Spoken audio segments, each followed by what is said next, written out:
All right. Well, welcome to this fine satanic Saturday. What do you have to say to all the people there, Carter? For everybody who is watching tonight, we had some technical difficulties that we will not be discussing last night. So, instead of your Freaky Friday, it's your Saturday Night Live stupidity. So, welcome to this thing again. And for some reason, y'all keep coming back.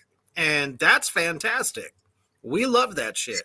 Just us, talking about shit that y'all probably know something about. And our little ravings and rantings. What's up, Kyler?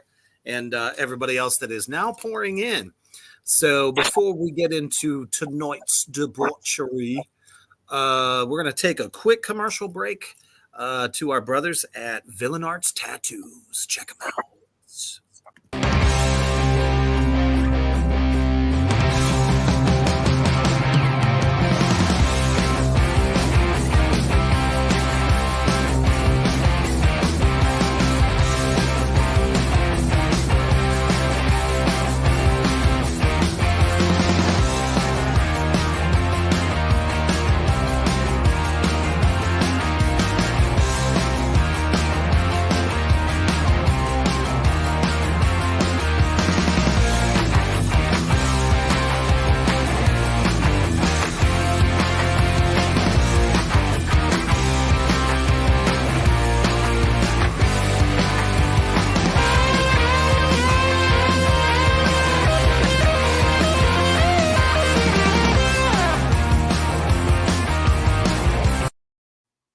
Y'all already know what Villain Arts tattoo conventions are all about. Biggest in the country. If they come your way, go get yourself a first-rate tattoo.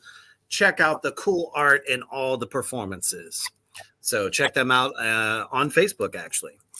All right.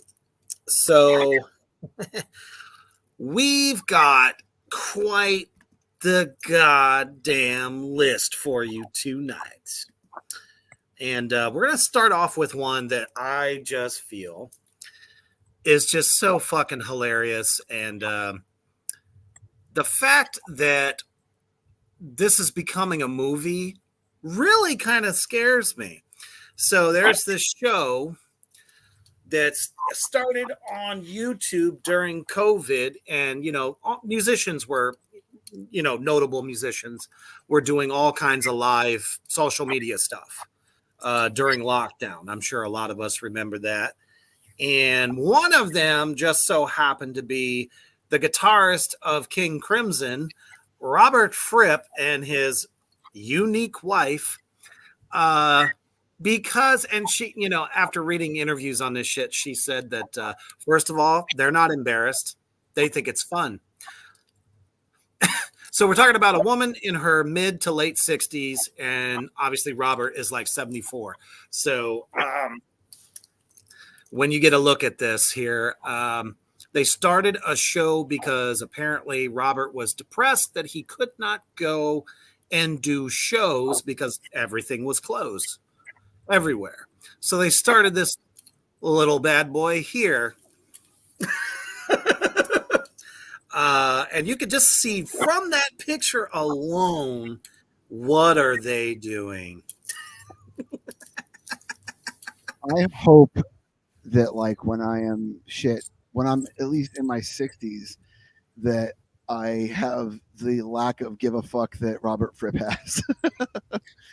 obviously there's no shame. Yeah. I mean, on one hand, you got to applaud it. Like, you know what, this is great. They're a happily married couple, supposedly, just being fucking freaks, you know.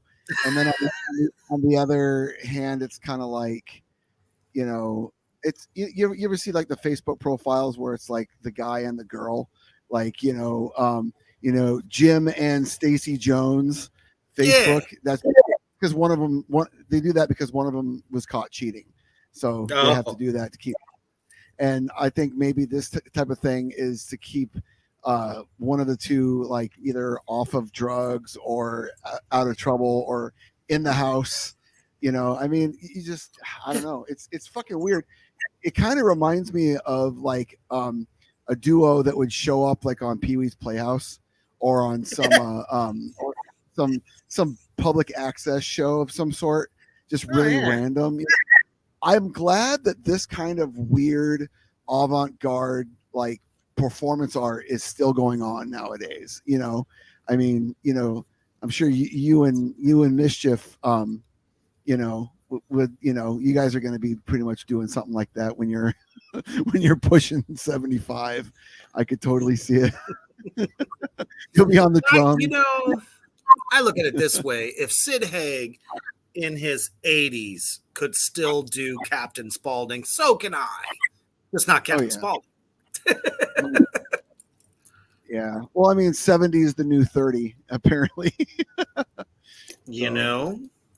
And but the thing of apparently it a is, wonderful plastic surgeon. yeah.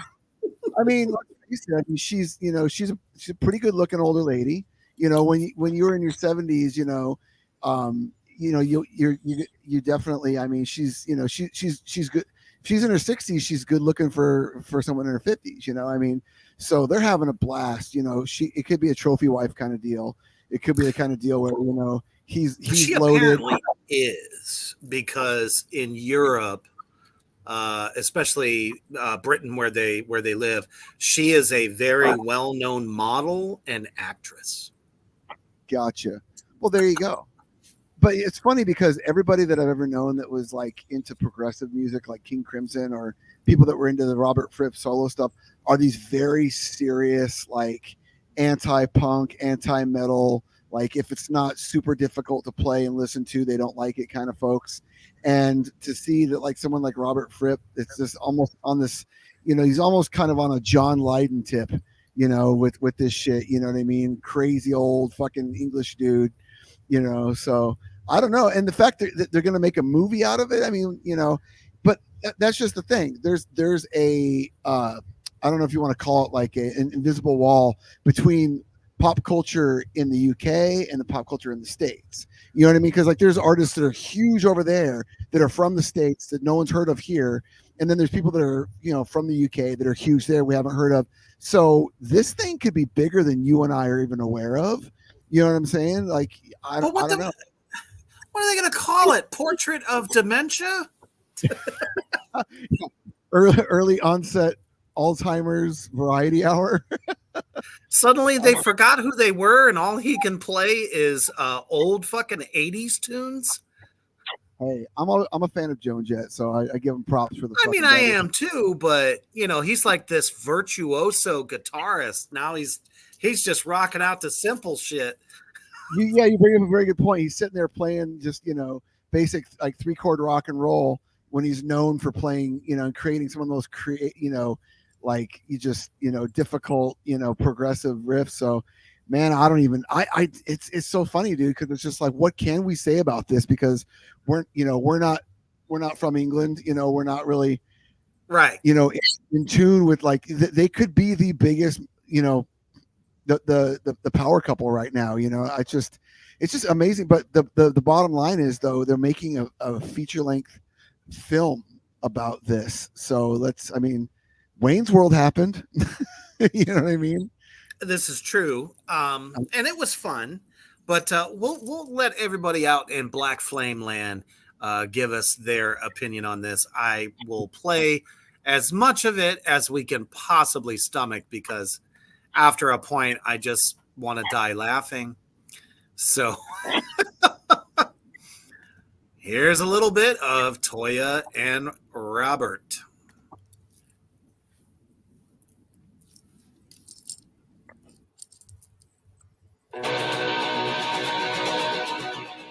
One, two, three, four. Don't give a damn about my reputation.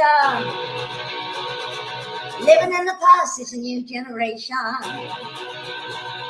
A girl can do what she wants to do, and that's what I'm gonna do. And I don't give a damn about my bad reputation. No, no, no, no. No, no, not me. And I don't give a damn about my reputation. Never said I wanted to improve my station. And I'm only doing good when I'm having fun, and I don't have to please no one. Don't give a damn about my bad reputation. I'm so sorry, folks. What does it say on those Post-it notes that she's putting on his head? Says bad. Oh, just bad, bad, bad. Yeah, and you see that backdrop in their kitchen or whatever? It said Fripp bad, Toya good. You know, I don't know what's going on in that, Reaper. I really couldn't tell you. But Kyler says no more power to them. I'm not gonna watch it. Yeah, and you know, there's a lot of people with a varying range of tastes that are probably just looking at her tits the whole time. Right, especially as she's trying to smack them on the camera. Mm-hmm. Anybody else catch that? The thing of it is, though, is I saw earlier popping up in, like, I think it was like Google News or whatever, and it just showed just like a screenshot, and it just showed her with like this sheer white top on, you know, full nipples. You can see the whole thing, you know, and I was just like, I don't, you know, I knew who Robert Fripp was, but I didn't know anything about her.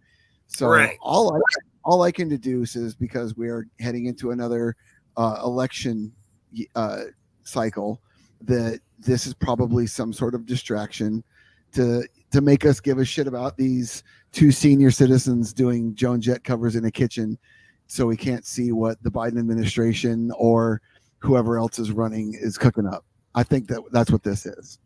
It's got to be. I think it just goes to show that entertainment-wise, when people go crazy, lose their fucking minds on camera, and they're notable people, you know, in the public eye, that it's like going to a zoo, only it's people. Does that make sense? Yeah. No, it definitely does, you know. Because why else would anybody want to watch this stupid shit? Well, I mean, yeah, because if you know you're gonna bring small children to, you know, a zoo and watch a miserable tiger in a cage, or a monkey jerking off, or or humping its mate. Apparently, I saw that in the news earlier. Oh, well, of course. I mean, that's fine, little Johnny. This is what they do. It's like, what do you expect? I learned it by watching you, all right? I learned it by watching. They're not going to ask for permission or say, "Hey, buddy, turn your head." Yeah. Turn away. They're just going to go for it, and they did, and scared a lot of probably very conservative parents. I would imagine. Well, you know, but then again, nowadays, probably scared a lot of liberal parents, because, you know, the fucking coin is flipped. So that's why we have stuff like Toya and Fripp. Right. I don't know, dude. It's crazy. Like this. Okay. You ever notice that you ever notice, I'm going into fucking bad Seinfeld mode. Do you ever notice that there'll be a blip, like a pop culture blip? Yeah. Like, hey, remember this, you know, remember, what was that, Pokemon Go or whatever the thing, you know, like, for fuck's sake. Yes. And then you had Pogs, and then you had the fucking fidget spinners, you know, and then there was Vine, you know what I mean? And then stuff like that. And they're forgotten, you know, instantly. And you look back, I mean, and I don't know, the way that like cell phones rapidly change, and become obsolete. Every fucking year, apparently.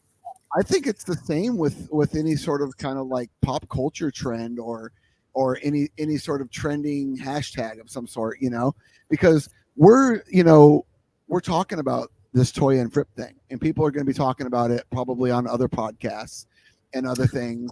It's going to be it's a what's the word for it? It's like it's an anomaly, or it's a fucking freak show kind of deal that people are going to talk about. But then again, I guarantee you, like in 2 years from now, people are going to go, do you remember that Robert Fripp thing or whatever? And then it's going to be like, they're going, oh yeah, shit, I remember that now. But there's a 2-year span where it was completely just out of your fucking mind, and there's just so many fucking things that have happened. Like I think about like with my kids, they're 19 and 22. And I remember when fucking YouTube was started becoming a thing. It was Right. I really noticed it being a common everyday thing back in like 2007, 2008 when my kids were real young. And it's just like and like I still feel like the same person I was back when they were 8 years old, and now they're in their late teens and early 20s. So just through time, shit just fucking just goes in and out of the lexicon and just in and out of popular culture.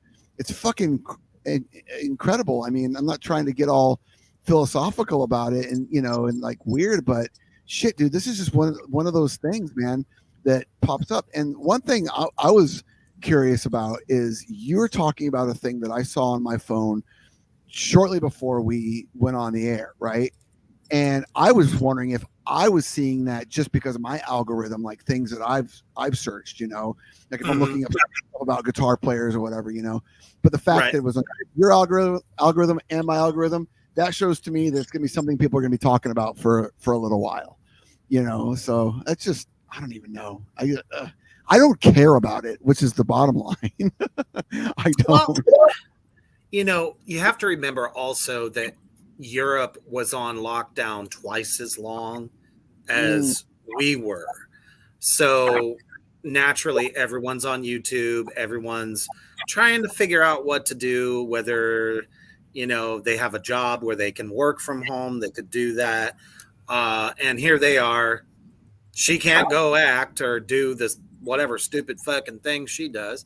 And he can't play live. He can't go on tour or nothing. So, but I think it started with the idea that they were just going to do this for fun and just to give Robert something to do. Yeah. And it would end once their lockdown was done. Here's the thing. They never stopped. Apparently, so many people found them to be entertaining that they were just like, fuck it. Everyone's loving it. We're going to keep doing this shit, even though we're making complete fools of ourselves. Yeah, there's a lot of podcasts and a lot of shows and stuff that started as a pandemic like project, Yeah. I mean, there's even bands that are huge right now that are blowing up that started as a quote unquote pandemic band. Like, hey, I sent somebody some tracks, like Pain of Truth, like they're one of the biggest hardcore bands right now, and they've got everybody from fucking Freddie from Madball to fucking Scott from Terror to the vocalist from 200 Stab Wounds, like on their new album, and it's so fucking big, and they've blown up in fucking 2 years, and they were a pandemic band. The singer used to play guitar for Hangman, and his brothers were in Backtrack, so they were kind of like these young hardcore kids that just kind of always been in the scene. So the singer, I think Mike from Pain of Truth, he wrote these songs and sent them to a friend of his that was in prison. Right? Hey, dude, just so you keep your sanity, here's some songs when you get out. I'd like to collaborate with you or whatever. Hell yeah, let's do this. His friend gets out of prison, and then he's like, I decided I want to get married and have kids or whatever, but those songs are good. He's like, oh fuck, what am I going to do with them? So he called up some people, and then they just recorded the shit, put out a fucking an EP about in 2020, and they've just fucking blown up, and they were a pandemic band. I mean, and it's just like, there's fucking awesome black metal bands that have started because of that. There's rappers that are huge right now that just dudes that just didn't start rapping until fucking pandemic. You know, I mean, fuck, you know, shit. When did we start talking? Pandemic? You and I. You know? Actually, it was me and Black when I was just starting Black Tar Superstar. So we were technically a pandemic band too. All we kept doing was going live and sharing shit, and we did it 24/7 because that's all we could do. You know, besides practice. I mean, we practiced, but yeah, it was like if it wasn't for that, and you're absolutely right. There was two types of people: those that didn't do shit, and those that like really got creative during that time, because you didn't have any other worries. You didn't have to worry about your electric. You didn't have to worry about, you know, rent payments or anything like that at the time, because they all forgave that shit because we were locked down, couldn't go nowhere, you know. Yeah. And like I said, apparently they just made an impression. Why anyone would want to watch a film of them, beyond me. Maybe it's to give other senior citizens hope. The only thing that I want from Robert Fripp is 21st Century Schizoid Man. That fucking song slaps. Fucking love that song. Absolutely. Fuck. Yeah. Killer fucking stuff, you know. I mean, he's a legend, you know. But damn it, he barely has any hair. Stop trying to do a mohawk. Oh, I know. They got the peninsula going on, and so he's just got a fucking, I don't know. I don't know. I could go on about non-punk people that rock mohawks, starting with fucking the singer from Five Finger Death Punch, the fucking the bassist from Miranda Lambert. Although I do hear he was a fucking rockabilly guy or a psychobilly punk rocker, but whatever. It's just the mohawk is like is the fucking the cool guy haircut for the guy with a horrible fucking hairline that still has something right here. It's funny though when you get the mohawk that stops like right there. You know, it's just like or stops right here. It's just like I don't even know. It's almost as bad as the fucking dude that's balding that holds on to his dreadlocks. You know, or. I mean, at that point, you're rocking the alfalfa. That is what you are doing. It's like a sprig, like a fucking. Well, Devin Townsend finally shaved his fucking head. Devin Townsend was rocking skullet forever, dude. You know, and then the king of all fucking skullets is fucking. Oh god damn it! Why did it leave my fucking brain? The drummer from Death Clock, Pickles. Right, but so is Hulk Hogan. Oh fuck yeah, dude! He yeah. Well, yeah, and if Macho Man was still alive, you know, he'd still have the fucking bandana of shame on, right? With like little tufts of hair. We should but when this fucking movie comes out, dude, we should seriously do a special episode, a very special, you know, little play-by-play. Yeah, because you know it's gonna go straight to fucking Amazon or the fucking the BBC. Oh American. Yeah, I mean it ain't theater material. Yeah. No fucking way. Well, Barbie movie popped up out of the fucking blue, so I don't know, but we'll talk about that. That's true. Ain't gonna take that away. So since we're keeping in the vein of music here at the moment, so this meme, for whatever reason, maybe it's because I give her shit all the time, I don't know, but everyone else apparently shares my cynicism over this artist. But this meme right here popped up.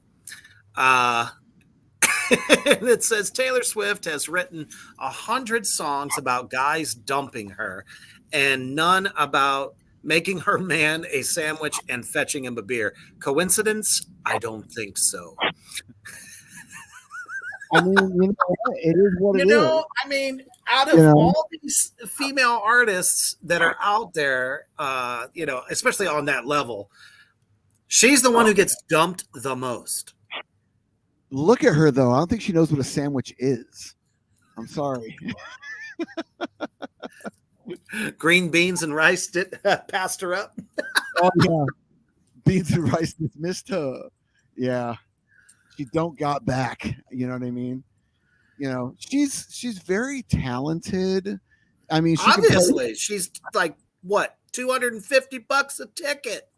Yeah, my niece, shit, dude. I think actually a few of my nieces have gone and seen her live and did the whole thing where they stayed up all night to fucking click a thing on their phone to buy tickets. I mean, she's basic. She's like growing up. You and I grew up like in the better part of the '80s and most of the '90s or whatever, or the half of the 80s. We saw Michael Jackson blow up. We saw Madonna. We saw David Bowie kind of fucking jump into the 80s, But you got Michael Jackson and Madonna were probably the two biggest artists when we were kids. Oh, yeah. Of that time, they were just world phenomenons. Mm-hmm. And I think that, I mean, it's arguable Taylor Swift is the fucking Michael Jackson of this current time. You know what I mean? Like, jive fucking enormous. Can you think of anybody else, male or female or non-binary, that's bigger than Taylor Swift at this point? Really? There's that one guy, but I can't remember his name for my life. He's been on the cover of so many fucking magazines. He's real, thin little skeleton guy, tons of tattoos. Machine Gun Kelly? Oh, hell no, not that piece of shit. Oh, yeah. That guy is straight garbage. Post Malone, maybe? No, not him, but he's pretty big too. I like. I got to give it up for Posty because he's still fucking down for metal and hardcore. He still reps it, and every fucking podcast I've heard him on, he's 27 years old, dude. Right. Young as fuck, and he's down for the core. He's down for fucking metal. He used to fucking play guitar in a metalcore band. Exactly. And he just likes to fucking party. And I think that's kind of how he got into the music that he's into. So, I mean, he might get haters, but like, he's just a chill kid, and you got to hand it to him. I tried listening. I like hip hop. I tried listening to Post Malone stuff. It's not my generation. There's auto-tune on the vocals. It's got trap beat. I don't like it. It's not my thing, but I like Post Malone. But I'm trying to think about who you're talking about. You're not talking about the dude from Maroon 5, Adam, what's his name? Oh, fuck no. He's so yesterday's news. Yeah, He's an afterthought at this point because he ruined himself in the media. Oh, yeah. I thought his name was like Andrew or something like that. Always wears like a really long tiger print, fucking coat. Big fashion guy. I just can't remember his name, but he's kind of up there too as far as men go. Okay. Just like the Irish kid too, that's real popular R&B singer. Jesus Christ, Ed Sheeran. So I mean, there are some, and a lot of them are starting to like cross over and do shit with each other too. So I guess you could say that, but especially as one that sticks out that much, I'm trying to place who you're talking about. Any of our listeners that are like chimed in on the chat, if you can help us figure it out, because I think I know who you're talking about, but like, I'm trying to think of somebody, a male artist or actor or whoever that is covered in tattoos, that's skinny, that may be more famous than Taylor Swift. Fuck, dude, I'm drawing a fucking blank. Well, you obviously know how much they suck in my book if I can't remember their name. Are you talking about the Kardashian boy that plays drums in Blink-182? No. Not even punk. That's just bullshit. Yeah, I don't give a shit. He's got a fucking dag nasty tattoo on his chest or black flag bars or whatever. He jumped the fence a long time ago. He's a solid drummer. I'll give him that, but I'm sorry, dude. You can't. It's like you can't go back and forth. You know what I mean? Like not like that. No, definitely not. Yeah, and I'm trying to remember the name. There's a fest recently where I think it was like This Is Hardcore Fest. Trapped Under Ice played, and Brandon, the fucking singer from Turnstile, the drummer, used to be the drummer for Trapped Under Ice. So because of that, Travis Barker is friends with Turnstile because they're fucking huge now, and so he showed up to fucking to support Trapped Under Ice. So he was like the biggest star there and shit. So he's still trying to have some kind of street cred with hardcore and stuff like that. But I'm sorry, dude. Just like you can't. I mean, you cross over into that fucking world, where you're married to, I believe I could be an old man not knowing his pop culture, but as far as I know, he's still married to Kim Kardashian, I believe. And so you can't be, you can like punk rock, you can like metal. I mean, I've seen him in a Cannibal Corpse t-shirt, and I know he's down for a lot of shit, because most good musicians are into various types of music anyway, but I mean, you can't, you know what I mean, like, or I can't accept that. Well, and I would say, metalheads at large, especially punk rock, like the real punk rock people, they don't play that shit at all. They're like, Yeah. no, poser. Oh, yeah, I mean, I grew up, as a fucking punk rock snob that liked metal and liked other kinds of music, and I took my punk rock snobbery into metal, into black metal, into hardcore, into fucking goth, goth industrial, everything that I fucking like. I have a punk rock snobbishness to it, and so I think being a gatekeeper is very healthy. I don't even care. Absolutely. And it's just like people that want to shit on people who gatekeep. I will gatekeep all day, and also I will admit if I'm wrong, and if somebody wants to call me out for being a shithead, like, yeah, I know I'm being an asshole, because I'm trying to protect my shit. I don't want it diluted by bullshit. And then you get like somebody like Taylor Swift that's so fucking enormous that, like, I don't think they even understand the concept of preserving something which is so weird, because she was a top-notch country singer. Oh, that's where she came from country? Yeah, like country pop, I guess you would call it. It's like now she's, wearing Madonna-esque outfits, lingerie, like all them, fucking the R&B people. And I'm just like, that's not the chick I remember with the big acoustic guitar. And looking innocent as fuck, and now she's, the leader of the Swifties. Yeah, I mean, I think every generation has that just super ginormous. I mean, we had the power couple of Jay-Z and Beyonce for the longest time, that were always in the news, and, right? And now they're not. Yeah. Well, the theory is that they are these satanic Illuminati people that are in the shadows controlling everything. And, as Jay-Z throws up the horns and hangs out with Lil Nas X, who is the most satanic person ever. I kind of do want those Nikes that he put out, though, with the fucking, like, they are nice. The pentagrams and the fucking actual blood in them. I mean, that's pretty fucking metal. But giving a lap dance to the devil, I mean, that's that in a video. I mean, on one hand, it's fucked up. I don't want small children to see lap dances and any overly sexual type behavior. No, but on the other hand, satanic in the first place. Oh no, you definitely don't want to indoctrinate children into anything that you're trying to put out there, until they're old enough to make their own decisions when they're adults. So, but I mean, it's built on intelligence. Yeah, and what you can handle, what your brain can fucking process. Exactly. And people, funny. And that's the problem. People see the old clips of Anton and the naked girls and all that stuff. But what they don't understand is it wasn't just like one big fucking orgy time or anything like that. Especially since he even talked about it in the Satanic Bible, that was a practice that was long way back in 1600s. Well, they were just devil worshippers. So the symbolism of the nude altar, the reason why there's a naked lady on the altar during certain group rituals is to represent Mother Earth. Exactly. A female in its natural form, nude to the world, and there was no fucking like rotten radishes going in and out of the vagina. There was no fucking like radishes.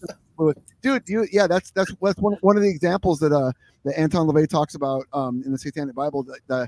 He when he breaks down what the black mass that the Christians created to put out as propaganda against anybody who didn't go to their church. There's a whole rigmarole that involves like rotten vegetables and shit. But anyway, the whole thing about Lil Nas X though is when that Old Town Road song came out, there was like, I've seen footage of him going to elementary schools and performing it for small children in a hot pink cowboy outfit, doing Old Town Road for a bunch of elementary school kids.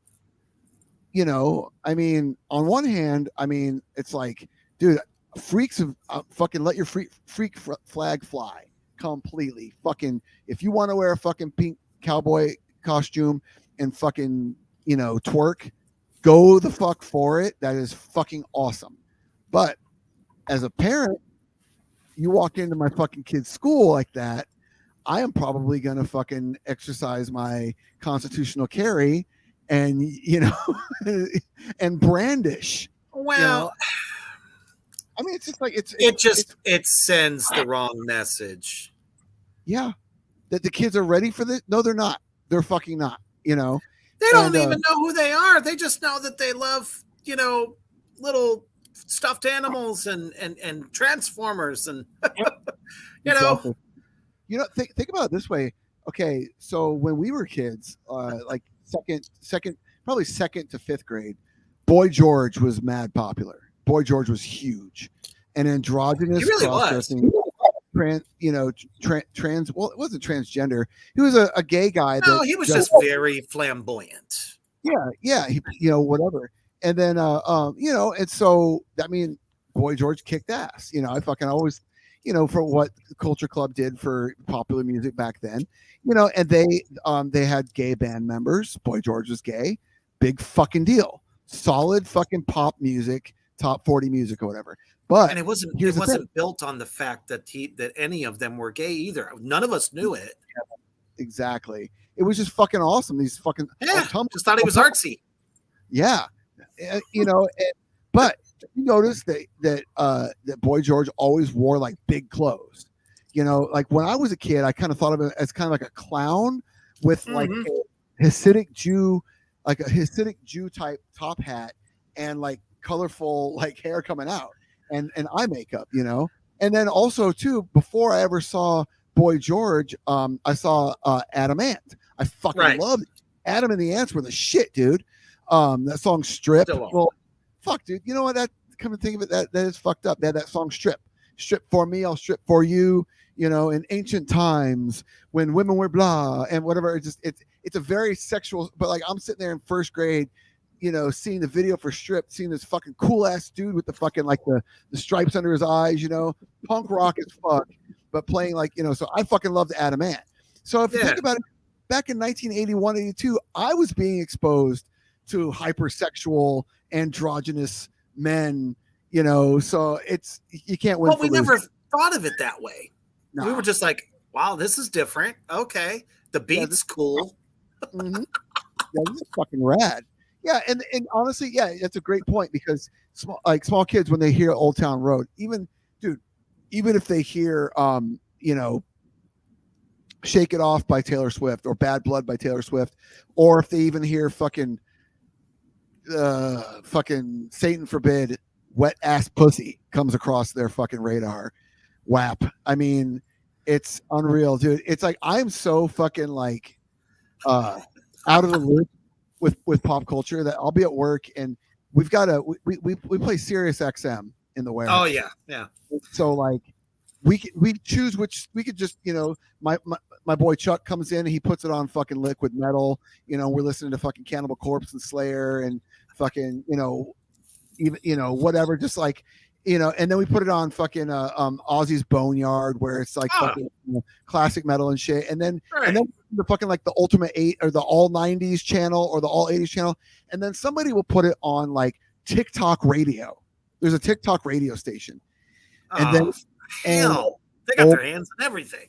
Dude, yeah, and I hear that fucking Fancy Like Applebee's song will come on, and then like I think Wet Ass Pussy came on, and then just all these songs, you know, that like I think And people you're just only, sitting there going, yeah, there's no rhyme or reason and no algorithm to like why these songs are in the mix together at all. It's just a kabillion people like this song because they were fucking force fed it on TikTok. Okay, now it's a hit. You know, so coming a lot up, of artists that got big off of TikTok that way. coming up real soon, the GodDamn program will be on TikTok because we are shameless. So I mean, it's only, dude, I don't even have a TikTok account. Do you have one, Reaper? Do you fuck with TikTok at all? For my character and my character only. Makes sense. Makes total fucking sense, dude. For like updates and shit, you know. Yep. People need to see 10 seconds of Reaper and Mischief. Oh fuck, that looks cool. I want to go see that. Boom. You know. But yeah, it's so really weird. the only reason. I don't know. It's odd how people get their entertainment and their information nowadays. I sound so fucking old. I'm sorry. But I mean, it's I mean, know. I get it. I get it. It's no different than before your TikTok and stuff came around, that artists, you know, they're whether it's them personally or it's their management goes and pays these radio stations to play their songs. Payola. Yeah. I mean, that's how rappers been doing it for a long time. Dude, If they could get played 5 times in an hour, that song is going to stick in your head. Well, dude, do you remember back in like I think like when Under the Bridge by Red Hot Chili Peppers came out, that if you spent like a good majority of your I remember MySpace. Oh, we will definitely get to fucking MySpace here in a second because that's my point. Welcome, Greg. Yeah, Greg. So okay, remember Reaper like on MTV, like in the summertime, if you're just sitting inside because it's hot as fuck outside, Under the Bridge would come on after like every 5 videos. They'd play Under the Bridge again and again. Do you remember that shit? How often Under the Bridge came on MTV when you were like, I think we were both probably like, you know, sophomores or freshmen, you know, when that came out. And it's just, you know, and then I remember hearing something a few years ago about like, there was, for some weird reason, I don't know, somehow MTV, they had a space to fill because they were lacking a certain amount of videos in like their mix or whatever the fuck, right? And it because of because they had a short block, it got kicked back on. You know what I mean? It was like on a loop a certain portion of the day. And you know, I mean, I could be wrong, but that's just one of the theories that I heard. And then, do you remember Grand Funk Railroad? The way that they became so huge was there was a billboard for one of their albums that was posted like in the late 70s, right? And the billboard workers or some kind of like union that dealt with like putting up new billboard ads went on strike for like fucking like 18 months. So for like almost 2 years, this fucking billboard of Grand Funk Railroad, blah, whatever the album was up. And they fucking exploded because of that. Huge. What's up, Lorcan? Lorcan. So, but yeah, dude, like that was crazy. And then like to Greg's point about MySpace, dude, MySpace, if it wasn't for MySpace, you wouldn't have quote unquote the scene kid, the kid with the swoopy hair. You know, you wouldn't have like Job for a Cowboy and other and a couple and Whitechapel and Oceano and Despised Icon.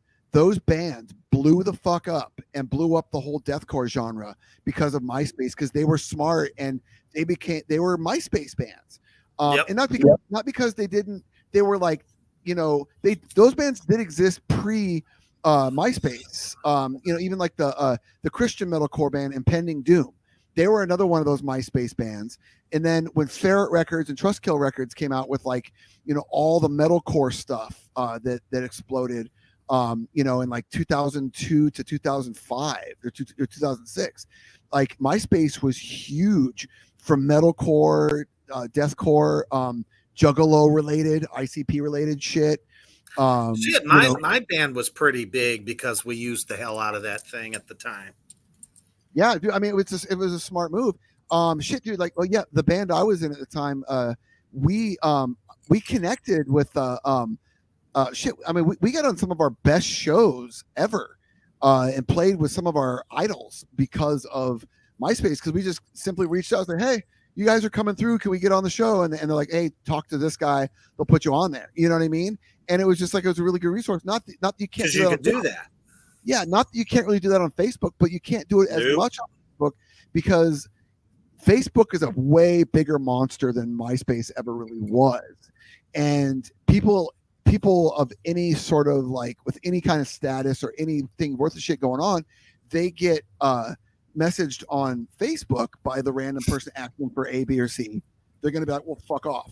You didn't see in my bio that said if you need to contact me, you fucking email me. You don't message me fucking MySpace. If you message me on MySpace, I am not going to deal with you. And everyone kind of abided by those rules too, for the most part. Yeah, I'm at Facebook. Yeah, if you message me on Facebook, I'm not going to fuck with you. But yeah, MySpace was a wide open channel. But dude, I remember the one thing about MySpace that was if somebody loaded a shit ton of fucking video content or special effects, don't you remember how long it took for their fucking page to load? Because they'll have that column over to the fucking left where there'd be like a bunch of videos. It was fucking trash. Yeah, it was like fucking it was like sub GeoCities. You know what I'm saying? So bad. It was fucking terrible. But dude, honestly, I kind of miss MySpace. MySpace, it was simpler. Yeah. And they weren't haggling you to pay for advertising. Yeah. Hey, you've got 1,000 followers. Guess what? 20 people are going to see the thing you just posted. So boost it to 500 by paying $20. Yeah. And there's a lot of people, biggest ruse. Yeah, a lot of people that I know, probably from about 2011 to about 2015, that would like they would boost their posts. They would pay money. And you could actually, in a roundabout way, pay for likes, big time. Remember those plugins or whatever? You could pay for likes. Yeah. That was the early days of the Russian troll farms, dude. Where like there would be like these people like in these Soviet areas that all these people would just be like on computers, or these call centers, and people would be doing it from home or wherever. That you would pay these people for likes, and 9/10 of these likes would be these random motherfuckers like in Prague or in these fucking like small, former Soviet countries that would be the people that would like your page. So do you remember this band? I'm not going to name the label, but a label that you used to work for. And there was an artist that was on that label that fucking got kicked off the label because. Oh yeah. I was very privy to that one.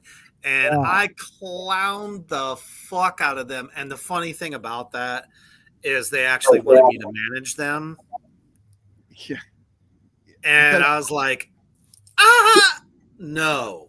Was this after they got busted for fucking buying all their streams on Spotify just or whatever? Before. Oh, wow. Yeah, see. Because I already knew. Because I had an inclination, because I watched one day they're at 156. The next day they were up to 6,000. Yeah, I saw a lot of that. Shit don't blow up like that. Was that was like what, like back in like 2019, 2020-ish? Or was it like more recent than that? It was kind of recent, back in 2022. Yeah, that sounds about right, dude, because there was a shit ton of bands that just like, I remember every fucking time I'd pick up my phone, there was a new band being put on that label. And then there was another label that was like kind of like side by side that the owner had that was just signing a fuck ton of bands. It was just like every time I turned around, there was just all these bands. And then all of a sudden, welcome your mother. Yeah. She farted into a microphone. She's got her album coming out next month. It's gonna be fucking great. Yeah, it was just like, and then all of a sudden, that subsidiary label, that other label that started with an A, just disappeared. And then all these bands dissolved it into one. were like, what the fuck? And then, and then real recently, you parted ways with, your former partner for whatever reason. And I just kind of think that sometimes, people can kind of get in over their head. They could be a phenomenal businessman. They know how to make money. They know how to network, but they get so fucking in over their head and it just fucking implodes. You have to have the manpower. When you only have 3 people that are doing things for you, and then you outsource everything else, it makes your costs go through the roof. And then instead of having a loyal team that's like, dude, let's pump this shit out, and not charge a phenomenal amount of money. Maybe we should just be not trying to hit every market around the world at one time. Yeah. It's like somebody in Germany is not going to want to pay $40-$50 for a band that has never toured there. Yeah. Okay. And that's just the thing. One thing that I've ran into over the years with certain people is like, oh, check out so-and-so. They're from this exotic place, or they're from not here. Okay. So fucking that's fine. That's great. If this was fucking 1986 and you were trying to put me onto a fucking thrash band from Germany, okay, cool. If they in 1986, if this thrash band got people in the States to know about them, that means they're doing big shit. Exactly. But in 2019, 2020, if there's this band from fucking random Soviet country, and you want to sign them, big fucking deal. What have they done? Oh, nothing? Oh, okay.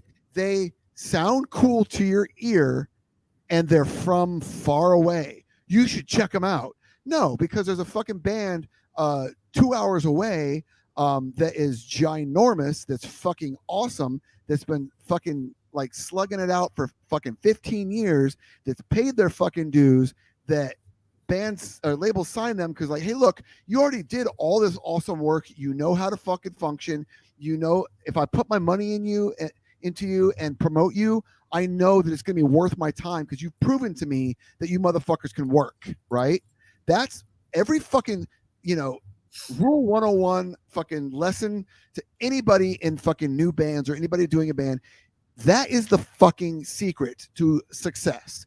If you fucking know who the fuck you are as a band, if you work hard and if you're able to make progress without the help of a label, without a fucking manager, doing it on your own, and then you present yourself, then a label is going to go, oh, you motherfuckers know what it is about. You guys know how to function. So we're going to fuck with you. We're going to work with you because you're going to make it easy for us. I'm so-and-so from label Z. X. Z or X. Yeah, X. I'm going to fucking throw money at you because I know that you're a worthy investment, right? So because you got your following on your own. Yeah, because you've got songs that people like, you've got stage presence that people fucking are receptive to. You've got a look. You've got the whole package, and the whole package changes from genre to genre to sound to sound, whatever. Is you put the right combination of shit together and it's presented properly, then people will get into it. You don't just get a bunch of fucking fat idiots in shorts playing fucking Pantera riffs. Hey man, why isn't anybody digging us? My 20 friends from work are here. Why isn't the fucking world hearing what we're hearing? Okay, because first of all, because they know that you motherfuckers don't know anybody. You know that you motherfuckers just recorded and threw some shit online, and you think that's all it fucking took. Talk to promoters, talk to other fucking bands, become friends with other bands, so they fucking will say, hey, these guys are really fucking cool to us. You should check them out, blah, blah, blah. So moral to my story is when you get a label that just fucking signs fucking like a dozen bands because, hey, I dig what their logo looks cool and I like what they're doing. Okay. But do they know what the fuck they're doing? Did they just sign with you because they were desperate and just wanted a fucking label? That's what, you know what I mean? And it's just kind of like, it's a, the low hanging fruit kind of thing, and I mean, it's just kind of like, even with podcasts. I mean, a discussion you and I have had, Reaper, is like when something's in its infancy, you can only do so much, because if you fucking like spend all your time trying to put your shit out like, hey, this is the best fucking thing in the world. Okay, well, yeah, well, why? Why am I supposed to fucking like it? I've got We're gonna take your word for it. No, you say you're awesome? Okay, good. No, people don't fucking work that way. Thanks. Yeah, exactly. Yeah. Now, how about, hey, they've got fucking 200 episodes up. Let me check out 3 of them and see if I like them. Let me check out 3 minutes of one and see if I like it. Oh, I don't. Bye. Go back and shuffle you in with the other fucking 2 billion fucking podcasts that are out there. It's, it's just kind of like, you have to fucking love what you're doing, and there's got to be an air of genuineness and sincerity. Hone your craft as well. Yeah.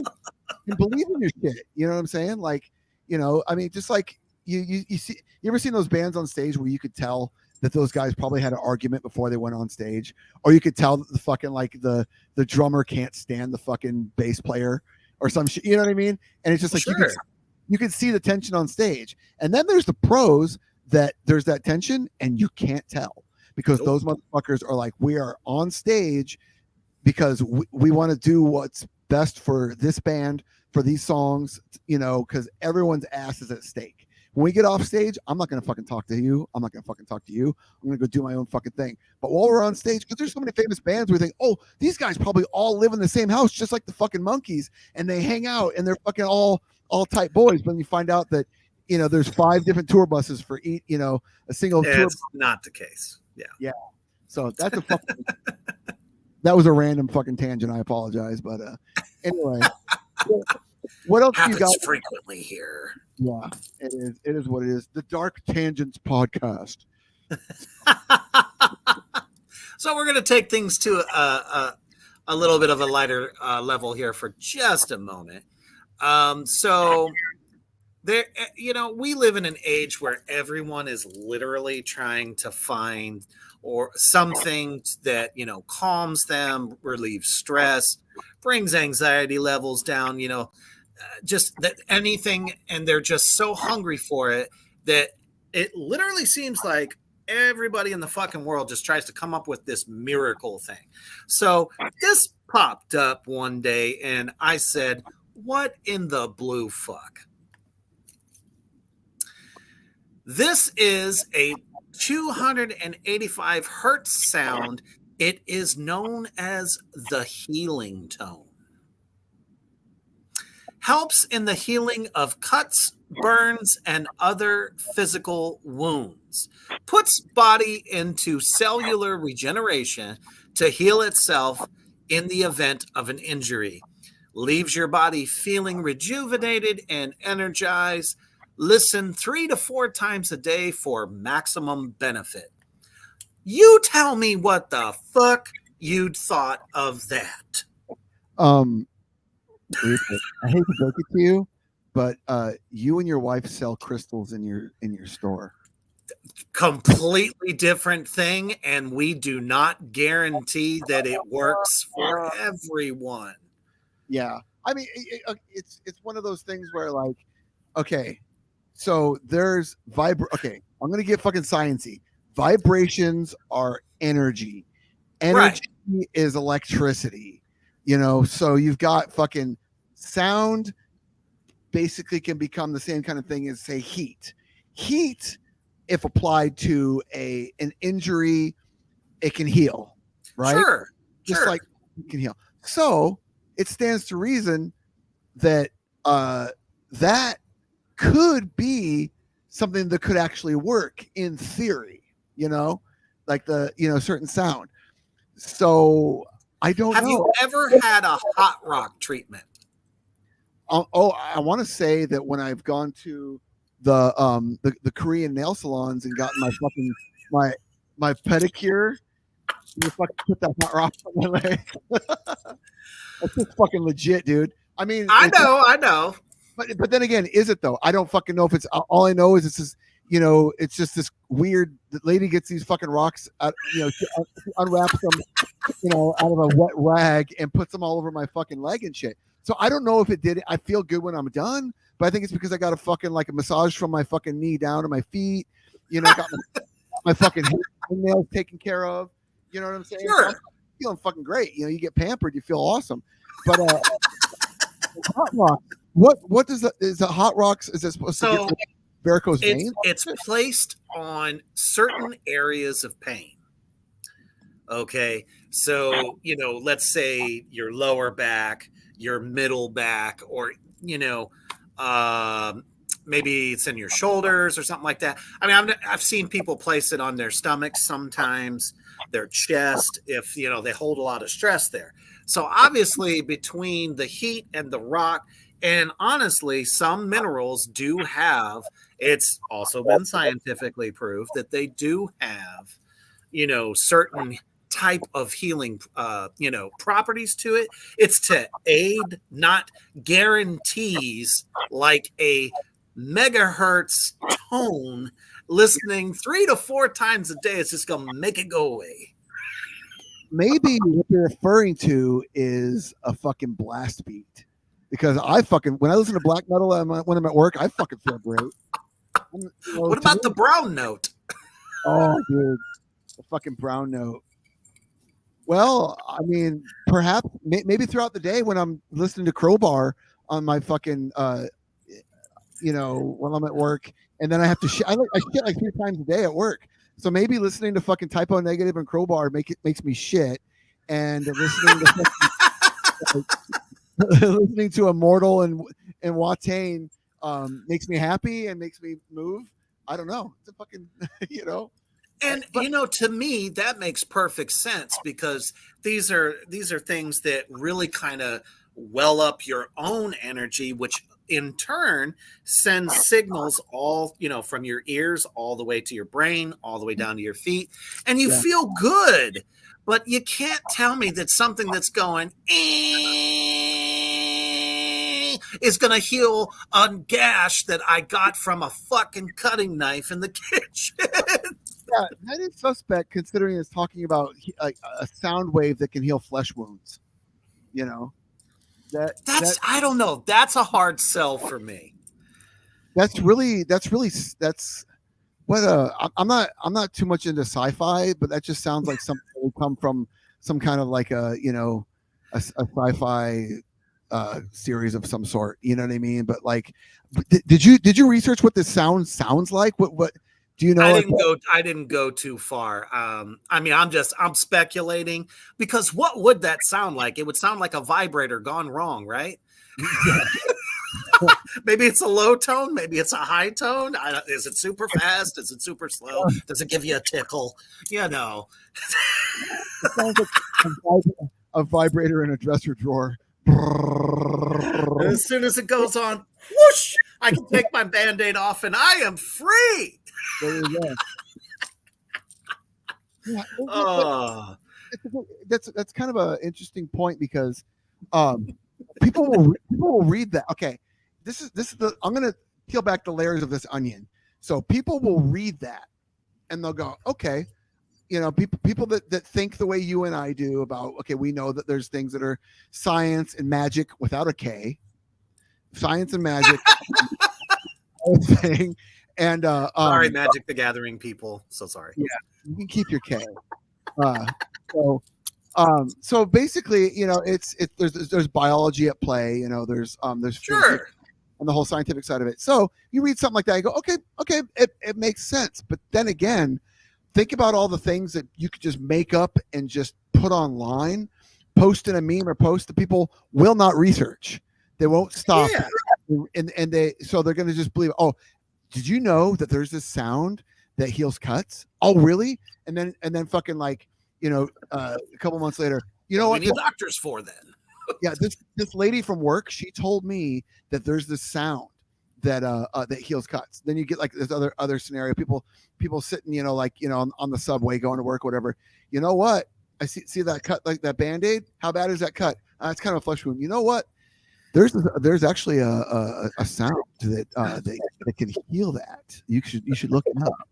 And so these things just kind of get fucking tossed around, like as an urban myth, or somewhat pseudoscience, and it makes its way to those. I've got a few of these books of like home remedies. You know what I'm saying? Like, and sure enough, let's fast forward to 5 to 10 years from now, that like these home remedy books are saying, if you find a Sony Walkman from 1991 before they went out of production of a certain series, and if you put a tape in and you rewind it and put it on your cut, the vibrations and the chemical reaction of the vibrations to your flesh, to the minerals in the metals in that Sony Walkman will cure your cut. So get on eBay and find a 1991 Sony Walkman. Well, and Anton LaVey even talked about this guy in The Devil's Notebook, and I'm sure you've probably read it, and some of our listeners out there have too. He was talking about this guy, the unknown Satanist, somebody that back in early history was kind of at a point where he was getting into some of the occult stuff, trying to go at it like all these, like you were just talking about, different like remedies that other occultists said that if you try this, almost like a form of witchcraft, where he would drink so many ounces of hot piss every day to help cure one of his ills, and to no avail. It did not work. Yeah, I just had to giggle at that, because I think about people today. They're like you said, somebody goes, "Oh, I heard that this was like the best shit ever." I mean, it's like the TikTokers. Every time something trends on there that's supposed to help with this condition or help with that condition, next thing you know, them products are flying off the fucking shelf. Yeah, where did you hear that? Where did you hear? Oh, I heard it online. Oh, online. Okay. You saw it online. They fall prey to it. It's like Facebook is the place of truth. Yeah, it reminds me of the Lawnmower Man. It really does. It's funny because I was actually reading about this guy that it wasn't a guy that actually drank his own piss every day, but you can sustain a certain amount of days. Like say if you get fucking lost in the woods or whatever, you can drink your own piss. I think for only like 3 days, and then it becomes toxic, and then it's like no, stop drinking your fucking piss. And so if this motherfucker is drinking his own piss every single day, and then he's getting sick, and then he becomes jaundiced, or he gets his bloodstream is all fucked up because he's drinking his own piss all the fucking time, But then again, you'll have somebody go like, no, that's not, because my grandpa, he fucking lived to be 103 years old, and he smoked cigarettes every day, drank whiskey. He ate eggs and bacon every morning. He lived to be 100. I was like, okay, well, yeah, he lived to be 100. And when did he die? Oh, he died in 1989. Okay, yeah. Well, he lived to be 100 because he grew up in a time when they didn't have McDonald's. They didn't fucking have everything with all these fucking preservatives. You know what I mean? And so everything was grown organically, period, and they didn't overprice it because it was organically grown. Probably some old motherfucker that drink like non-pasteurized milk. They didn't have, and then even like with these fucking the micro plastics or whatever, the microtoxins in water bottles. It's been what the fuck? It's related to the shrinking of men's taints over the past 30 years. Yeah, there was a doctor that was on a certain podcast that was talking about it, and sure enough, they did a study where it was kind of like since plastic water bottles were introduced into like just a common thing, that like these males that were born with I don't know if their taint shrunk over time, like through adolescence, or they're born with fucking there was like less distance between their balls and their butthole. Yeah. That's no shit. Is that the new thing to measure now when you're kids? Yeah. Well, how's my distance? Is it far enough? Dude, and that's a physical telltale. If your kid's gonna have like some form of autism due to the microtoxins or like the microplastics and stuff, I mean, it's just they say it's healthier to drink bottled water or drink water out of a can like a Liquid Death, or drink it like out of a glass bottle. But constantly drinking out of plastic water bottles, it fucks up your entire shit. So that dude who had the fucking grandpa that smoked cigarettes and drank whiskey and ate fucking eggs and bacon for fucking ever, that lived to be 101, that died in 1989. Yeah, he grew up. He probably had asbestos in his fucking system that was preserving his insides somehow. Just from it's just they make. I mean, they don't make people the way they used to. No, they don't make shit the way they used to. Even the meat itself from the fucking animal, it was way purer, probably more richer in vitamins and all the proteins and stuff like that. Yep. Not the way they're brought up in this world. There was no GMOs and shit like that. And you didn't have a Monsanto fucking with like the soil and the genetic makeup of all the the seeds and shit like that. Just shit like that happen. And I'm just as guilty. I'll fucking I like to watch my food intake, and I try to exercise, but I still eat garbage. You know what I mean? I know full well that when I'm eating fucking Breyer's ice cream, that there's probably a huge percentage of that is probably like fucking recycled plastic or cardboard. I mean, just moderation. Yeah, no, you can. It's like with anything. Yeah. Well, they say that there's a certain amount of fucking like bugs that you eat when you eat fucking like eat cereal or chips or whatever. That the FDA will allow, like a certain amount of fucking dead spiders that fall into the fucking vat, shit like that. I mean, it's just a little bit won't hurt you. But, cigarette ash. Yeah. Oh God. Dude, I so badly. Oh. That's something, I guess, that now doctors, when you go for your annual physical checkup, they'll add, let's check your taint. Let's make sure it hasn't shrunk. Yeah, dude, I can't fucking. Anyway, just it is what it is. Apparently, fucking microplastics or microtoxins in fucking in plastic water bottles affect and they've been attached to like autism and blah blah blah. But yeah, there's just more fucking chemicals and everything, more chemicals and preservatives and everything over the past 50 years than there was 50 years ago. Absolutely, I agree with that. But there's also a number of things, not just what is passed, from the father, but I think a lot of that can depend on the mom's treatment during the pregnancy. Like, is she under a severe stressful environment? Oh yeah. Whether she drank or smoked or was even around it. Mm-hmm. There's so many different factors to really try to narrow it down to one thing. I think it's almost damn near impossible. There's even kids that have anxiety disorder because their fucking parents like fought like cats and dogs while their mom was pregnant and shit like that. See? And then and then there's kids that end up like loving classical music because their mom played fucking Mozart on her belly, and when they were in the womb, and they end up just being fucking like math wizards. There's all kinds of factors, and then so many. And then you fast forward to this new amazing discovery of the sound wave that will cure.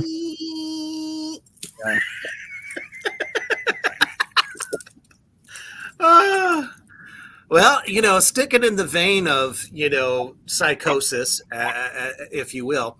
So there's another one that came up that I thought was really interesting, because we all have what I like to call, and many call, isms or you-isms. So let's test this one out. So does anyone else eat their meal in order from their least favorite part to their favorite part, or do I have some form of rare OCD? See, that's a good one, because I fucking today about myself. Me and my wife went to fucking V-Dubs, and I got fucking like this chili smash burger thing with the terrible fucking fries. Their fries are fucking an abomination. Yeah, Buffalo to Wild say Wings. the least. They're like shitty. They're like shitty fucking like late 80s, early 90s Burger King fries before they, when they were thin and stupid. Anyway, so Because they probably, sold it to B-dubs.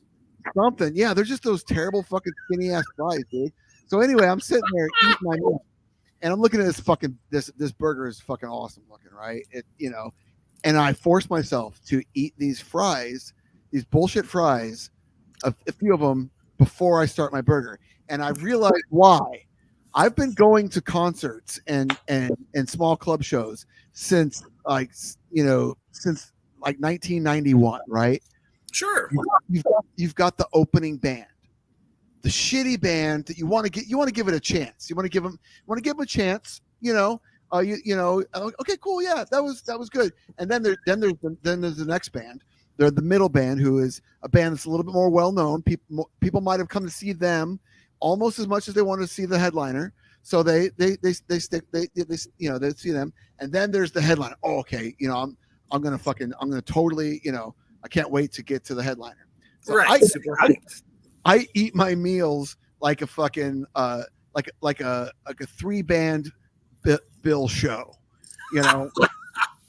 And if I'm sitting here and if I'm eating the headliner, I'm eating the burger and I'm starting to get full, or I'm not really feeling it, I'll go back to the fries and go, you know what? I wasn't really digging the fries that much, so let me try a different dipping sauce. Okay, so it's just but I do that. I'll start from the lamest. Like I'll make like green beans with baked chicken for my fucking lunch, right? And then I'll fucking start up, and then like I'll eat all the green beans, then I'll eat the chicken. And then after I fucking eat that chicken, I like to take a fucking Dannon yogurt, like, and then fucking then a sugar-free vanilla snack pack, and mix it in with it, so it creates this awesome fucking mousse. It's so fucking good, dude. It's the fluffiest, most awesome dessert. And then I take a fucking banana and I dip the banana in it. That is fucking that's the Slayer of the Clash of Titans tour. I'm starting off with Alice in Chains. Okay, the green beans. You know what I'm saying? And then fucking eat the chicken. That's fucking like your Anthrax and your chicken and your barbecue sauce. That's your Anthrax and your Megadeth.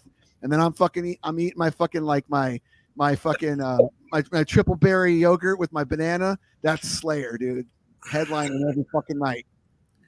See, I couldn't eat that right after having baked fucking chicken. I could not stomach that.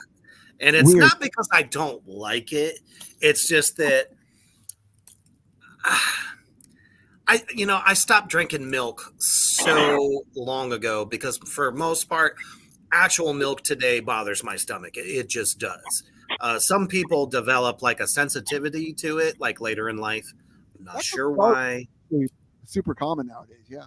Yeah, it's weird. So it's like for me to eat something like that with that, I couldn't do it. But I mean, I even thought about this from my perspective when I'm eating. I used to do that. I used to just go from like one thing to the next thing, and then it kind of, and I thought about it, I'm like, psychologically, that was my parents at work, because they would tell me that gets cold first, that gets cold second, but the main dish is the one that takes a long time. Yeah. And I'm just sitting there going, okay, here I am an adult, and I'm still fucking doing it. So if anybody out there in Black Flame Land knows what the hell I'm talking about, because you had that parent or somebody that told you, that that's how that is, feel free to fucking laugh along with me, because I make fun of myself all the time for that shit. Well, I find myself telling my kids that too. I'm like, you better hurry up and eat that, because you don't want to eat cold ass this or that. Yeah. Cold, yeah. Vegetables, like if you eat like vegetables with meat kind of deal, you got your starch, your vegetable, and your meat, right? So like generally, like the vegetable is the grossest thing. Yep.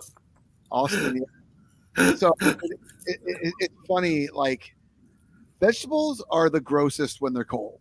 You know, Oh, they're awful. Soggy pieces of grass. yeah. So you got green beans, corn, peas, carrots, So yeah, when those things are fucking fresh and hot, they're the shit. You know what I'm saying?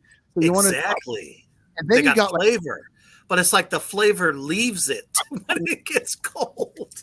yeah, and I think that like something like a starch, like you got like rice or mashed potatoes, that will store the heat a little bit longer, and then you got like say you're eating like a pork chop or a piece of steak or a piece of chicken, right? The middle of it's warm, it's like you cut into it, it's juicy and it's warm. So what I do, because I'm a total fucking piece of human garbage, I will take my meat, my chicken or whatever, I'll cut it up into pieces, and my fucking potatoes and my vegetable, and I'll fucking put it all together and mash it all the fuck together and make it I am Viking. like a famous bowl from fucking KFC. You know what I'm saying? Like, yep, totally, all day. And then because I love Chinese food, right? So it's kind of like you get like fucking like some General Tso's chicken with like some fucking some vegetables and some rice, and you put all that shit together, right? So I eat almost every single fucking 3-course meal, or I don't know if it's 3 courses, but three thing meal like that. 3 things. Yeah, 3. Yeah, the technical term. I'm pissing off anybody with any culinary knowledge whatsoever. But yeah, if it's like a burger and fries, I eat the fries first, then I eat the burger. But if it got like a vegetable starch and a fucking meat, I chop it all up and mix it all the fuck together. You know what I'm saying? So is it just me, or can you literally put just about anything with mashed potatoes and smush it together? Because mashed potatoes were born to do that. Yeah, because it's like it's mortar. It's mashed potatoes like mortar for bricks, or like or glue for fucking decoupage. Because I throw roast turkey on top of that with some fucking banging ass country gravy all day, man. Open faced turkey sandwich, dude, like a fucking slice of bread. That's the ultimate fucking like greasy spoon, white trash, fucking like Thanksgiving dinner. You know what I'm saying? It's good, dude. Yeah, you got to mush it all together. That's what's up. Yeah. Sometimes you just gotta. Mm-hmm. Oh, yeah. Eat like a yeah. I don't know, man. And then psychologically, I won't do it with my steak because my steak is the classy part of the meal, and I don't want to turn it to the dark side. Yeah, it's funny because you get the people that don't want their food to touch. You know what I'm saying? Right. And then in the same breath that I say that I mix all my shit together, there's also certain foods I don't want to touch. So like because like as blasphemous as it sounds, I put barbecue sauce on my steaks instead of fucking eating it naked because with the whatever. So if I get that's not bad. Well, there's some motherfuckers I know that like, oh, I can't believe you put something on. I fucking the steak is seasoned and it's got butter and salt and pepper and blah blah blah. It was made for A1. Yep. And growing up in Iowa, Cookies barbecue sauce is my fucking favorite barbecue sauce ever because it's got a ketchup texture. Dude, when I lived out in North Carolina and I tried Carolina barbecue, fuck off. It's vinegar. It's like fucking. It's bullshit. Yeah. I've tried Carolina barbecue before. Nah, it's the worst. I don't know what the hell they're thinking. The only way that they can salvage it is when they take like pulled pork. Like there's a place called Smithfield's, the chicken and biscuits, right? And they'll have like the fucking like. We made someone hungry. Yeah, they'll shred the pork, and then they'll put coleslaw and the fucking barbecue pork on a bun with the vinegar based barbecue sauce on there. Mush it together, it's good, but just vinegar based barbecue sauce on meat, it just doesn't make any fucking sense. See, that's blasphemy right there for me. You don't put good fucking slaw on a slab of like mush meat. You just don't do that. Coleslaw has its own flavor, and it just doesn't need anything else. It's good by itself. Dude, okay, so something that will probably make fucking steam come out of your ears is if you ever went to North Carolina, they've got what they call Carolina style burgers, where they fucking put what the fuck is that? Chili, coleslaw, and mustard and cheese on a burger. So where I lived for 15 years, coleslaw was a condiment. What? You could eat it by itself, or it became a condiment. I don't know. Well, how's that any different than I feel the only kind of dog to have is a Chicago dog? Oh, dude. Because Chicago dogs have the big ass pickle on top of them. And cheese and just fucking awesome goodness. You a fucking food boner, or I'm gonna make you vomit when I tell you what I like to have. Because I'll make a bratwurst and I put it on. You're about to get good and hard, dude. I swear. I put the bratwurst in the bun. Getting out the ruler, motherfucker. Measure from the taint, and you'll get better results. Just Never go taint to mouth. All right. On the fucking brat, I will put Miracle Whip. I will put cheese, cookies, barbecue sauce, and one of those stacker pickles right on top of the bitch. And it lasts about 3 seconds in that configuration because the first bite you take, the pickle slides off, the fucking the mayo and the barbecue sauce just oozes everywhere, and the fucking cheese, if it's not melted to the dog, fucking falls to the fucking plate. So all that preparation for nothing because it all falls the fuck off when I start eating. At that point, I go for a fork because it literally just makes it easier instead of like just taking it to the head like the fucking Coneheads movie when Chris Farley's girlfriend just goes whoop. Yeah. It becomes a casserole at some point, you know, when it fucking falls apart. Dante Lira says tuna and eggs.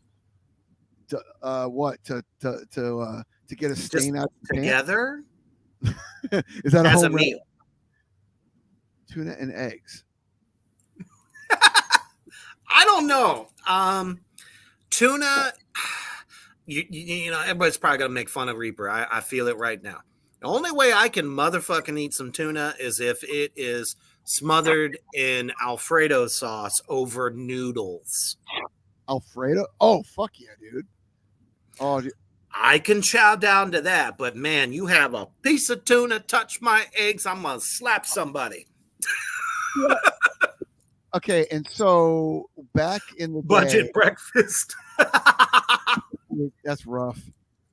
So I feel that, man. I feel it.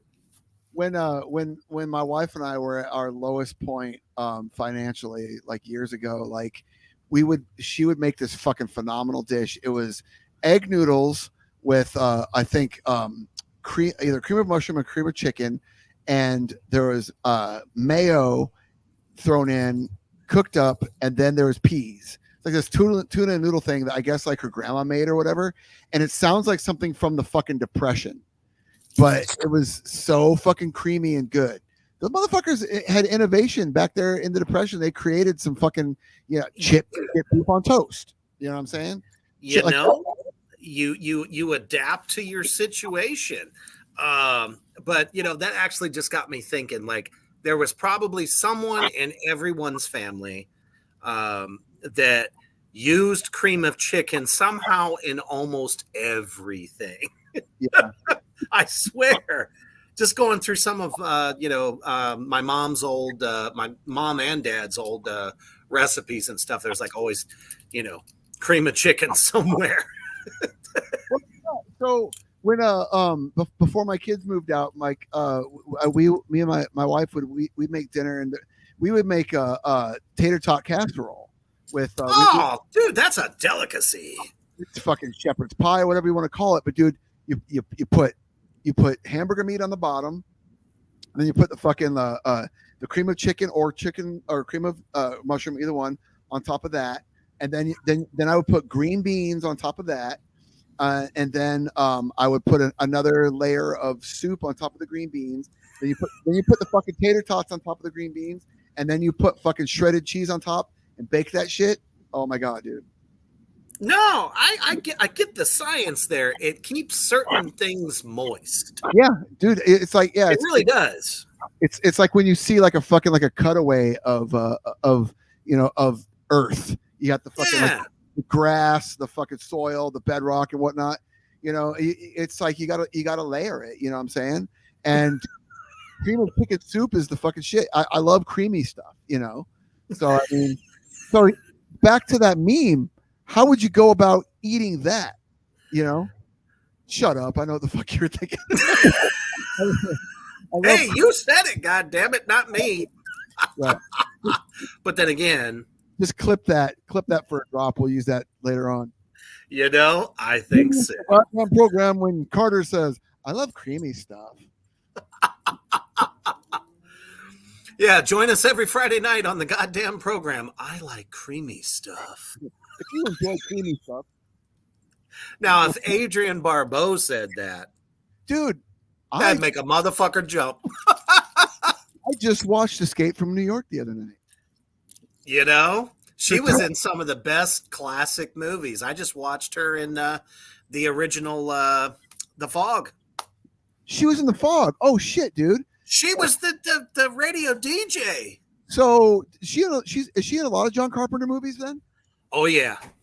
He kind of had a penchant for using a lot of the same actors and actresses because back then nothing was, very big budget. So it was easier to get some of those same actors, actresses because they showed up in, let's say, Halloween.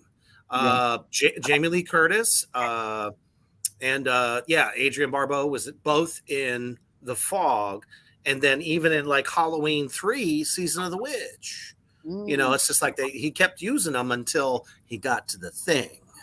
Kurt Russell was in The Thing as well. Fuck yeah.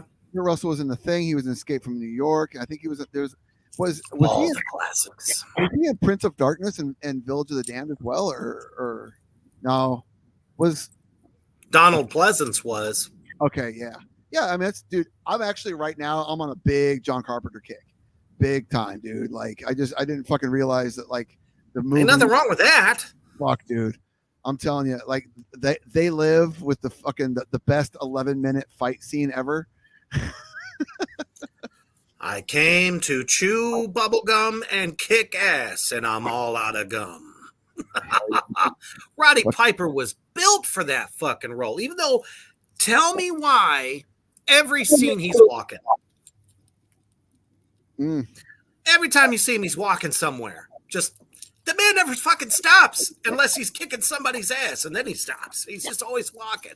That's a really good point because like movies like that, guys are usually fucking like stealing a truck from somebody as they walk down the street. Like, get out, Yeah, maybe he was fucking getting his steps in. He was fucking like, Yeah, you know what? Because he was on hiatus from the WWF at the time, so he had to, keep. Well, he's probably still on cocaine, so he could walk for 16 hours.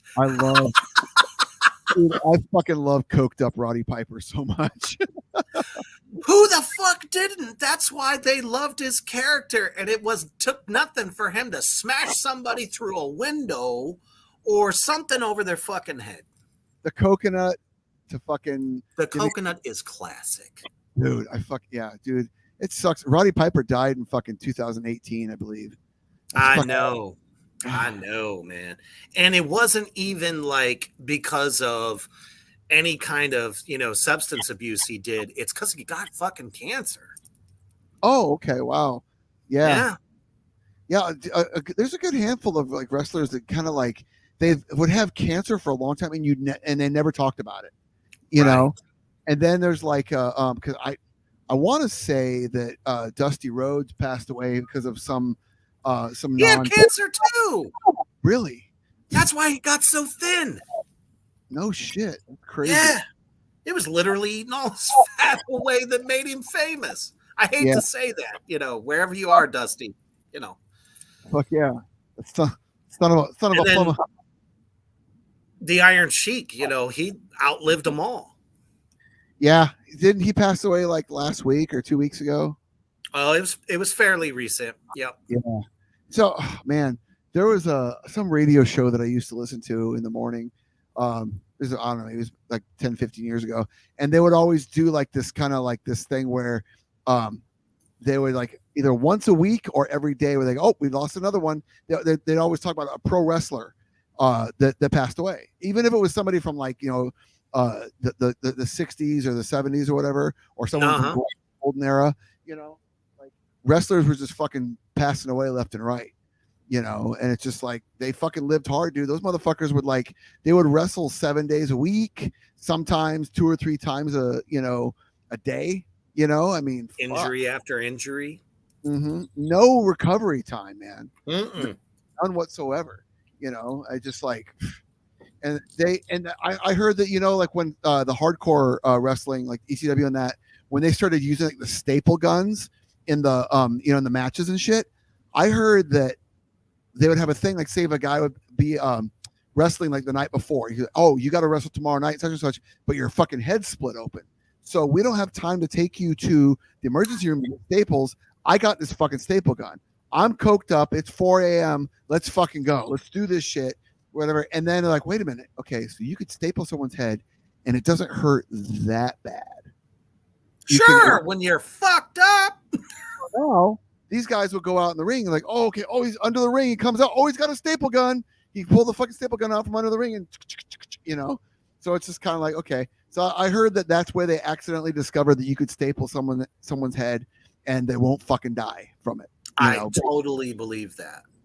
Because if you looked at fucking Dusty Rhodes' head years after like he stopped wrestling, Abdullah the Butcher, Terry Funk, even I'm trying to think. Oh, dude. Okay, so many wrestlers. It's because they're fucking scars from that shit. The hamburger forehead, dude. Straight up. Straight up fucking maggot meat. Yeah. They used to put razor blades in their fucking wristbands and shit. Hold on 1 second. I gotta grab something out of my dog's mouth. So while we're taking a break, so Cujo can let go of whatever it is, we're going to take a short commercial break here to my brothers over at Poison Valley Clothing. Check it out. Allahu Akbar.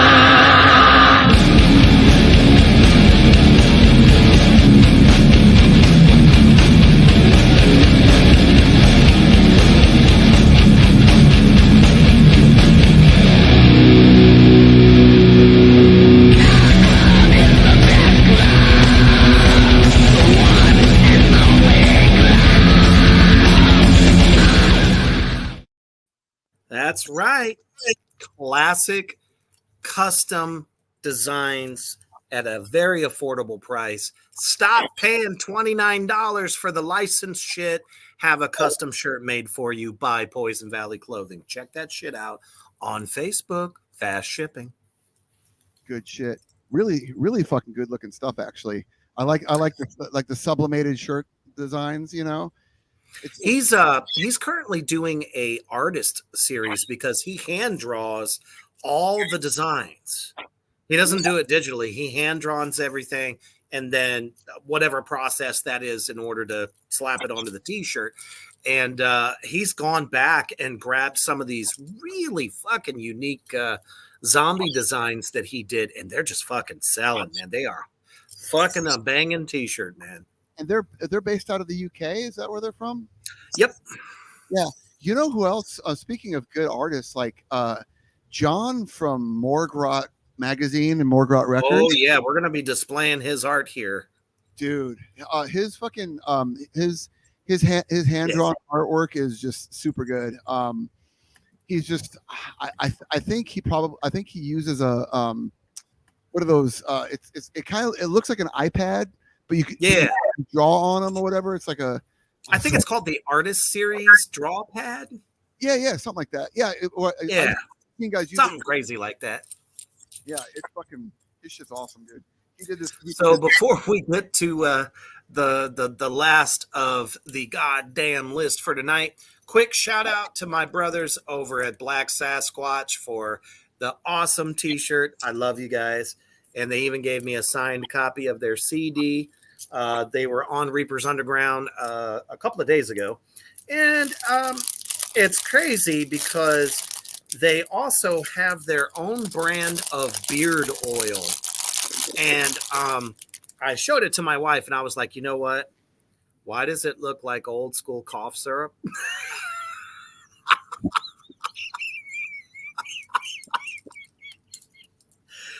There's no eyedropper to like drop it onto your beard like every other beard oil. It's like, where'd it go? Why isn't it there? That is funny, dude. Those bottles do look like that. That's hilarious. Dude, you scared me for a second because you said you showed it to your wife. I'm like, since when has Mischief had a beard? That's pretty fucked up that you're saying. I was like, wait a minute, dude. Come on. That's not nice. And about 4 seconds, a hand's gonna come out and slap me on the back of the toe. Like, come on. No, shit, no. She ain't got no damn beard. No, she couldn't pull off the whole bearded lady thing at all. I don't think so. But I would still love her anyway. Hey, you know what? It's how you wear it. She's my wolf, baby. Yeah. Wolfie, baby. By the way, oh shit. My big ass devil dog Jocko ate my fucking my foam microphone cover. But I was a jackass for leaving it on the floor. Oh shit. That's like every vocalist's nightmare right there. Yeah. Animal runs off with like the vital part of the microphone. Well, I won't be using this anymore. No, I guess not. So, okay. This is actually spawning off of one of our earlier topics, but it's kind of been all the way throughout in a way. So what we're going to end with this evening is when it's time to say, give it the fuck up, people. So when these career bands, and I know we're coming back to music, music is with us every step of our imagination, right? So, you've had this storied career, you've made millions of dollars, and you're still touring like you're 25, but you're like 62. And suddenly this comes across every social media ever. James Hetfield forgets whole section of You Must Burn during Metallica's concert in Arlington, Texas. I think for him to be this far into his career and then this happens, I give him a slight pass because Gene Simmons has been forgetting the words to Kiss songs since he was in his fucking 20s. There's footage of them doing fucking Let Me Go Rock and Roll where he goes and you show us and then yeah, let me go. Let me take a second, throw my tongue out. I'll stick my tongue out at people. I'll spit some blood here and there. They'll never get it, Flash powder. Hey, you guys saw that, didn't you? So, but yeah, dude, it's funny because I mean, You Must Burn. I think I think that's on the new album. Luckily for him, nobody else knows it, so I don't even right. But it just kind of like it just says, damn it, man, if you're getting to the point where, and of course Ozzy was reading off a teleprompter since the 90s. Easily since then, yeah. So is Rob. Seriously, if you get to that level where it's like, oh, I don't know where I'm at, I don't know what I'm doing, man, maybe you should think about letting some of the other bands take the spotlight a little bit. I mean, shit, $300, $400 a ticket. Why? This is the thing, though. This is the thing. Okay, so on one hand, yes, what you're saying, 100%. But look at it this way, too. You get a band that tours their dicks off. Like, back the Black Album tour, they were on the road for like fucking 4 years or some shit, nonstop. Oh, it was crazy. Yep. Yeah. It was crazy. Everything fucking happened on that. Fucking, there were shows where he got halfway blown up, and he had to fucking do a few shows without playing guitar and just singing with a fucking cast over his fucking burnt up arm, and they had somebody playing guitar on stage. There was a show where something. Yeah, dude, that was like I guess he backed into a flash pot. Was on stage, and then I guess there was like a show where something happened, and Jason Newsted started singing Whiplash and some other songs on stage by necessity, because apparently like James Hetfield, like after fucking just night after night after night, his throat couldn't hold up on certain songs, and just called an audible and like, hey, Jason's gonna sing this one, guys. Hey, I am. Yes, I am. Let's sing this song, And so like when they tour that many fucking nights and they play fucking 3-hour shows, I guarantee you that's not the first time that's happened. I guarantee. And I think you're absolutely right on that. But it gets captured in that moment in time. Somebody posts it up, like, dude. And the thing about it is like I said, Gene Simmons has been forgetting words since the fucking early days of Kiss. There is fucking footage I've seen of Gene like on like the how many farewell tours since they've had since fucking in the past 5 years. Just there's footage of him forgetting songs. There's footage of Paul Stanley having to go to the emergency room, and Gene Simmons finishing out the entire set singing all of Paul's songs. And there's also footage of Paul Stanley singing God of Thunder for Gene and this and that, right? So it's right. When a band is so huge and they're so in your face, it's like the whole hidden in plain sight kind of thing. It's like right. It's like Lenny Kravitz. There's this picture of him online where he goes down on splits and his fucking pants split open, his dick comes out, right? So that happened in front of a billion people. And why is that not talked about every single fucking day? Because nobody tried to put it up online. Oh no, it's online. There's a picture of it. I mean, it was fucking 100%. Yeah, but I guess if you want to see Kravitz's dick, it was forgotten. As soon as it happened, like for real, like, and it's just like because I've heard it come up on a couple different podcasts, and so I was just kind of like, let me Google this real quick, And so there's a meme where it's digitized out, like fucking Japanese porn, like of the pubes. They just fucking put the digital thing. Yeah. So it's just like he's fucking like just fucking down in splits, and it's fucking you could tell, But it's just like, so certain things that are so fucking monumental. I remember hearing bullshit growing up, like, yeah, Prince plays piano with his cock live, and fucking, Mick Jagger blows Keith Richards on stage, and just you hear all I heard that one. Yeah, you hear all these dumb things. It never ever happened, right? And then you hear like know of. Yeah, nah.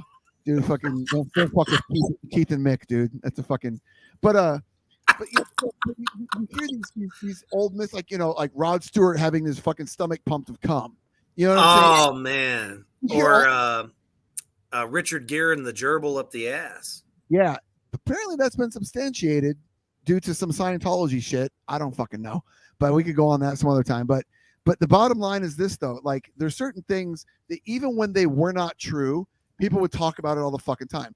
Let's think about this. Let's say we're on the fucking playground in fucking 4th grade, and we hear this rumor. Oh, did you hear that fucking Lenny Kravitz's dick fucking came out on stage when he went in splits or whatever? That would be something that you talk about at the lunch table. You would think. But nowadays, like nowadays, and that shit happens. It gets covered up. Greg. We appreciate you. There's a lot, and there's actually like Doc McGee, who is the manager of Motley Crue, Kiss, Bon Jovi, and a lot of other people. Like, there's been certain live footage of all these bands that would come and go, oh, dude, did you see Vince Neil did this? Or did you see that fucking like Paul Stanley fucking was he was lip syncing, he walked away from the mic, and there's a backtrack playing, and then you go online fucking 12 hours later and it's gone. Right. And then there's that picture of Axl Rose where he looked all fucked up, and that got took off the internet. And then there's that picture of Beyonce where she's all like, and fucking like, and they took that off the internet. Now I'm gonna make a little like 2-second video of that face you just made. And, no. Then find the Beyonce picture and put them side by side. There we go. And you will you will shit, because that's exactly what she looks like. It's from like some Super Bowl halftime show or something. Oh, I bet. Dude, I can't believe you haven't seen it. It's so fucking hilarious, dude. She looks like I'm gonna Google it as soon as we're done. She looks like she's turning into like some kind of a creature from like Hellraiser or something. It's fucking crazy. She's a lizard people. Yeah, dude. Or she's turning into Michelle Obama, who is actually really a man. So they're just like, but yeah, there's shit. I'm dead.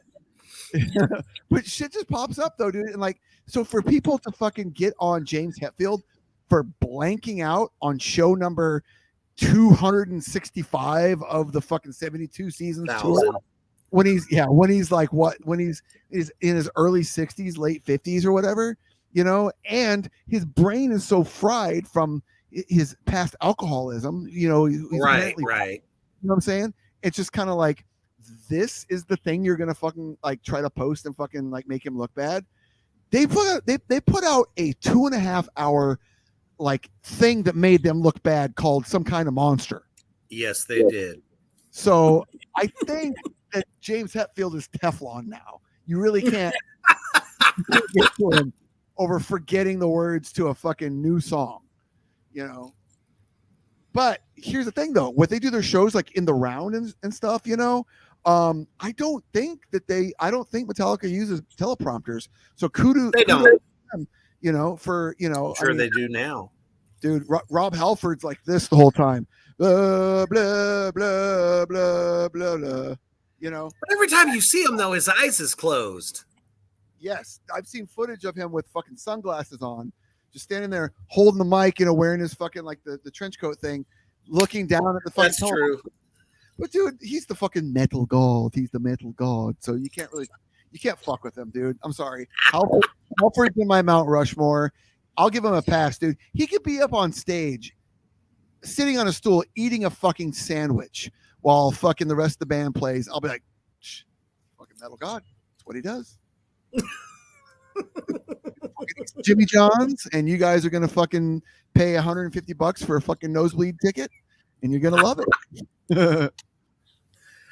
On that note, we are definitely so thankful that you guys keep tuning in for all of our bullshit. And I just have to say, after that section on food, I am going to eat. Because I am now hungry, and visions of hot turkey sandwiches over mashed potatoes and a piece of bread with some country or brown gravy, whatever you prefer. I'm going to chow the fuck down. But we thank you. Your comments out there have been absolutely stellar, and share this out. Share this anywhere and everywhere. Without you guys, I'll tell you what, we wouldn't still be here, because God damn it, it just gets better and better every time. Yes, I'm a little bit less nervous that people are gonna fucking find pictures of me like the face that I made earlier and post that online. So, Reaper, I want you to enjoy your hot beef injection tonight. You're injecting beef into your mouth. Get it? I tried to, put it together like a bad, shitty dick joke puzzle. There you go. Anyway. Da, da, da. Good night and have a pleasant week, you. We all know that we're all degenerates around here, but, like I said, thank you all so much. We appreciate you. Until next time, definitely, like I said, tell a friend. The Toxic Avenger game is on point at all times. And most importantly, stay heavy.